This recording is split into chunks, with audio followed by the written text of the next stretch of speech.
ગાંધીનગર ખાતે યોજાયેલી ભાજપની મહત્વપૂર્ણ બેઠક અંગે ભારતીય જનતા પાર્ટીના પ્રદેશ પ્રવક્તા ડોક્ટર અનિલ પટેલે મહત્વપૂર્ણ નિવેદન આપ્યું છે। તેમણે જણાવ્યું હતું કે કેન્દ્રીય અધ્યક્ષ નીતિન નવીન ગુજરાતની મુલાકાતે આવ્યા છે અને રાજ્ય સંગઠન સાથે વિસ્તૃત બેઠક યોજાઈ રહી છે।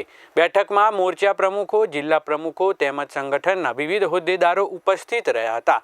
કાર્યક્રમની શરૂઆત રાજ્યના વિવિધ જિલ્લાઓની ભાતીગળ સંસ્કૃતિને દર્શાવતી ભેટો અર્પણ કરી સ્વાગત સાથે કરવામાં આવી હતી।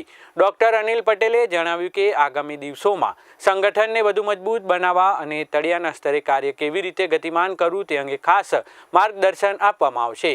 2047 સુધીના રાષ્ટ્રીય લક્ષ્યાંકોમાં ભાજપનો કાર્યકર્તા કેવી રીતે યોગદાન આપી શકે તે મુદ્દે પણ ચર્ચા કરવામાં આવશે। તેમણે વધુમાં કહ્યું કે તાજેતરમાં મતદાર યાદીઓ જાહેર થઈ છે, પરંતુ ભાજપનો કાર્યકર્તા માત્ર ચૂંટણીલક્ષી કાર્યકર્તા નથી।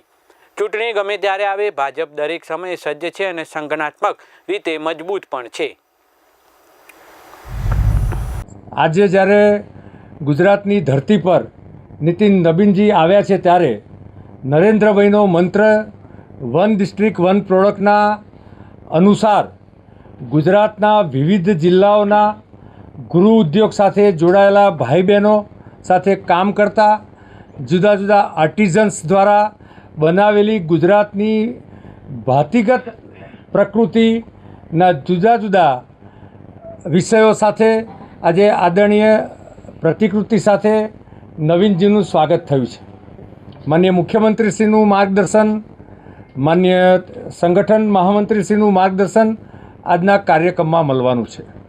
કુલ મળીને ભારતીય જનતા પાર્ટીનો કાર્યકર કેવો હોવો જોઈએ, ભારતીય જનતા પાર્ટીના નેતૃત્વએ આગામી સમયમાં કેવી રીતે કામ કરવું અને વિશ્વમાં જે રીતે નરેન્દ્રભાઈ મોદી વિશ્વમાં નેતૃત્વ કરી રહ્યા છે એ જ નરેન્દ્રભાઈની આ ભારતીય જનતા પાર્ટી જે સંગઠન આધારિત પાર્ટી છે એ પાર્ટી આવનારા સમયમાં વિઝન 2047ના સંદર્ભમાં કઈ રીતે પોતાનું યોગદાન આપી શકે, કેવી રીતે સંગઠન મજબૂત કરી શકે, કેવી રીતે સરકારની લોકકલ્યાણની યોજનાઓ લોકો સુધી લઈ જઈ શકે અને કેવી રીતે જનતા સાથેનો એક સેતુ બનાવી શકે એ પ્રકારના વિષયો ઉપર માર્ગદર્શન મળી રહ્યું છે।